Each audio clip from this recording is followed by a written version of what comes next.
Close your eyes and think of the most beautiful animated frame you've ever seen. Is it the stylized animation of the Spider-Verse, the hand-painted landscapes of Howl's Moving Castle, the fluid action of Demon Slayer? Or is it a hyper-realistic rendering of snow in a Disney sequel? In 2025, something broke. While Pixar released Elio for $150 million and Disney had spent $200 million on Wish 2 years prior, movies like Chainsaw Man cost $4 million and Demon Slayer Infinity Castle cost $20 million. And they were two of the best animated releases of the year. So many records broken, plenty of masterpieces released, and Eastern animation was at the forefront of it all. But the numbers didn't add up. How is it possible that one studio can pour $200 million into a forgettable, sanitized movie while Studio Ghibli makes gems for a fraction of the cost? Well, I started researching, and what I found both shocked me and worried me at the same time. This is the animation budget paradox, and to understand it, we need to delve deeper. Before we jump in though, my goal for 2026 is getting to 150k subs, which is very ambitious, I know, but if you enjoy this video, hit the subscribe button. It would mean the absolute world to me. See, when you compare a $200 million American movie to a $5 million Japanese anime movie, or even an indie movie like Flow, a huge chunk of that gap comes down to the size of the team, how much artists are paid, and how long they work. In the United States, animators at top studios like Disney, Pixar, and DreamWorks earn significantly higher salaries than their counterparts elsewhere in the world. The average animator salary in the US can range from $50,000 to over $140,000 per year at major studios, with Pixar and Disney being the only two studios that still produce their animated movies completely in the US. That significantly bumps up their costs compared to DreamWorks, Illumination, Sony, and especially Japanese or European productions. This is without even mentioning the voice actors that tend to be celebrities in a lot of these big Western animated movies, like Chris Pine working on Wish, Zoe Saldana working on Elio, Jake Gyllenhaal on Strange World, or Chris Evans on Lightyear. These celebrities command multi-millions per movie, which pushes up the budget for major Western studios. In Japan, the situation is drastically different. Most animators earn well below the minimum wage, which is around $7 per hour. A 2023 Japan Animation Creators Association survey found that young anime workers from 20 to 24 make just $14,660 a year, 20% below the national average. Worse still, 40% of animators scrape by on less than $16,000 annually. On the low end, some might make around $270 a month, which should be illegal. Even experienced animators make a fraction of what their American peers earn. Toei Animation, responsible for One Piece, paid an average of only $57,000 in 2024. An average. Studio Ghibli, the studio we all know and love, offered digital painter positions for The Boy and the Heron movie that started at only $2,200 USD per month. I knew the salary disparity was significant, but honestly, I had never imagined that it was this bad. Because the problem is not only money, it's the fact that these Japanese animators work so many hours for this little. Japanese animators are notoriously overworked. Studios like Madhouse and MAPPA have pushed animators into 80 to 100 hour work weeks, with some staff members sleeping under their desks just to meet deadlines. The toll is immense, and it's one of the reasons the anime industry has faced ongoing criticism for ridiculous labor practices. To the point that a UN report was published in 2024 that denounced the horrible working conditions and said it could lead to a collapse in the coming years if they weren't fixed. According to the document, 30% of the workforce in anime are subject to excessively long working hours and unfair working relationships due to being kept in freelance or contractor status. This means hiring companies aren't required to upload as many employment requirements as they would if the workers were full-time staff. Yet despite all of this, the quality of Japanese animation is light years ahead of so many Western major studios. Maybe because studios get so much more bang for their buck when it comes to animators' time in Japan. To truly understand how broken the Hollywood math is, look at the work of Makoto Shinkai. His movie Your Name is considered one of the most beautiful animated movies ever made. Yet it only cost them around $7.5 million.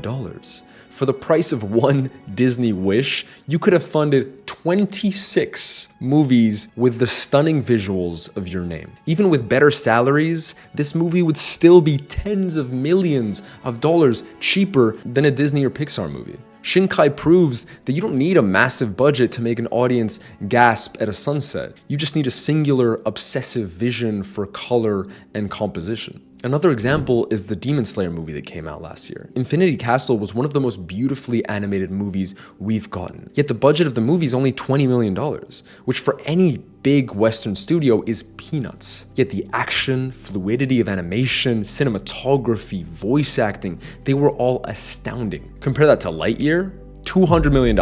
Top tier Pixar talent, cutting edge technology in theory. But the film was so creatively confused and it completely flopped at the box office, making only $236 million worldwide against a budget that required closer to 500 to 600 to even break even. The difference? Infinity Castle had a clear creative vision executed efficiently. Lightyear had money, but the opposite of creative clarity. The rough industry rule is a movie needs to earn about 2 to 2.5 times its production budget at the global box office just to cover marketing costs and the cut taken by cinemas and distributors. So a $200 million movie often has to clear around $500 million worldwide just to be considered profitable. For contrast, Chainsaw Man's Reze arc reportedly cost around $4 million.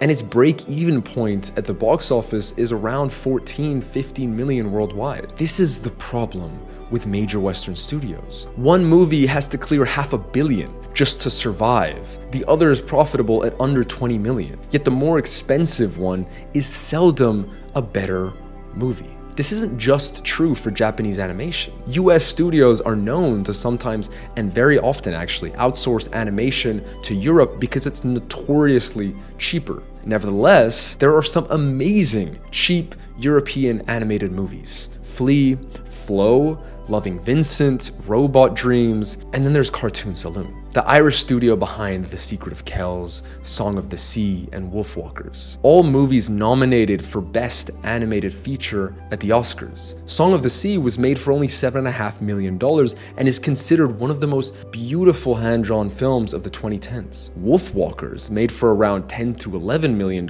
is one of the most beloved, underrated animated movies ever. The reel I made on Instagram highlighting it got nearly 2 million views with countless comments talking about how much they love it. See? It's more than feasible to make 2D animated movies for cheap and have them be successful. These aren't movies made by exploiting artists either, as they do in Japan. Cartoon Saloon pays fair wages by European indie standards and maintains a sustainable production model. They prove that you don't need $200 million or exploitative labor to make masterpieces. Animation seems to have been split into 3 worlds. You have the ethical indies, like Cartoon Saloon, low budget but pretty humane. You have the anime engine, low budget but fueled by systematic exploitation. And then you have the Hollywood giants, the high budget, the high wages, but crushed under the weight of their own bureaucracy and control. But this only explains part of the problem, because even if you're taking salary differences into account, the differences are way too large for that to be the only component. Another huge factor is animation style and technology cost. Over the past 20 years, 3D animation has taken over the big budget animated movies, which has ballooned budgets since it's required constant research and development. Every major 3D movie seems to push the boundary of what's possible, which means studios invest millions just building the tools before they even start animating. in large part because of the hyper-realistic style that Disney and Pixar go for. Frozen, for example, needed entirely new technology to simulate snow and ice realistically. Big Hero 6 required breakthroughs in rendering to create San Francisco's neon-lit cityscape. And with Tangled, Disney spent years and millions of dollars figuring out how to make Rapunzel's hair move convincingly. Glenn Keane famously said that they were animating 140,000 individual hairs, with hair being one of the hardest things to simulate. That's the R&D tax. When you're working in cutting-edge 3D, you have to invest so much in this tech, building a rendering engine, a physics simulator, countless custom tools, etc. Meanwhile, 2D animation technology is largely stable and well known. The tools have been refined over decades. You're not reinventing the wheel with each project. You're using proven techniques like traditional hand drawing, digital paint, and compositing. This is why Cartoon Saloon can make Wolfwalkers for $10 million, Studio Ghibli can make Spirited Away for $19 million, and MAPPA can make Chainsaw Man Rezearch for only $4 million. They're not spending years in R&D, they're focusing on artistry, on storytelling, on nailing animated fluidity. Western studios have often said that 2D is expensive, outdated, or too limited, using that as an excuse to pour significantly more money into a realistic 3D movie. But look at Klaus. Made for just $40 million, it looks absolutely gorgeous. They used 2D animation, but developed a proprietary lighting tool that made the drawings look like they had 3D volume and depth. They didn't reinvent the wheel, they just found a smarter way to do the same thing. Isn't it so ironic, though, that the greedy, profit-driven Western studios decided to go with the animation style that costs so much more to make and makes it that much harder to make money on? The hilarious thing is that if Disney and Pixar actually started experimenting with animated style, which is what most of us want, they would be able to make cheaper movies and have more successful movies, because making a fully 3D animated movie is so expensive. Into the Spider-Verse, which is one of the most innovative and groundbreaking animated movies recently, only costs $90 million. Compared to Wish's $200 million for a movie that is infinitely more visually stunning. And that's because Into the Spider-Verse was way more stylized. It wasn't as realistic, giving animators more leeway for creativity. The third and most insidious reason for the paradox is probably the most important. The bigger the budget, the more executives get involved. The higher the stakes for the studio. And the more executives get involved, the more the story gets rewritten, focus tested, smoothed out until it's safe for as many people as possible, because at the end of the day, that's the only way they think they'll make their money back, by appealing to as broad of an audience as possible. And when you try to appeal to everyone, you kind of end up appealing to no one. Wish is the perfect example. Disney spent around $200 million to celebrate 100 years of storytelling. But what they actually made could have been done by any one of us. It's not hard to think, oh, let's have a quirky sidekick and a generic villain that isn't even intimidating at all. You know, what happens to the Scars of the world? And let's just throw in some songs because we have to. There's a reason critics didn't like it and people flamed it on Letterboxd. The movie could not have been more generic and more bland. Then there's Strange World. Disney reportedly lost $197 million on this movie. God, that hurts. It had a big budget and big names and everything, but was way too convoluted. The clunky script and bland plot made it hard for audiences to want to muster up the money to go see it in cinemas. Not only that, the marketing couldn't figure out how to sell it, and that led to a disaster. Now, compare that to independent studios like Cartoon Saloon, where budgets are tiny but creative control is absolute. Tom Moore, the co-founder and director of Wolfwalkers, has said they're not interested in being giants in the animation space. They want to make personal, handcrafted films rooted in Irish folklore. There's no corporate committee sanding everything down. Or look at Glitch Productions, for example. The Amazing Digital Circus and Murder Drones. Web series made on per episode budgets in the low to mid six figures. Yet they've built massive online audiences. Why? Well, because limited budgets usually force sharper creative choices. When you can't just waste money at every problem, you have to be smarter, you have to be more intentional and more focused. Plus, the less money's involved, the less stakeholders are involved usually, and the less risk a project undertakes, making it easier to experiment and be bold. The less successful you need a project to be for it to be profitable, the more niche you can go with the themes and concepts. To really drive this point home, among the 20 highest rated animated movies of all time, only one of them costs more than $100 million. The rest are cheaper, and most are significantly cheaper. If that doesn't tell you something, then I don't know what to say. The animation budget paradox isn't really about money. It's about what money represents. In Hollywood, big budgets usually lead to caution and creative fragmentation. Wish, The Good Dinosaur, Cars 2, Strange World, Chicken Little. There are countless examples of movies that had all the resources in the world, but lacked boldness, creativity, a singular cinematic vision of sorts. Meanwhile, studios like Cartoon Saloon, creators like Satoshi Kon and Miyazaki prove that when money is spent with intention, it can create magic.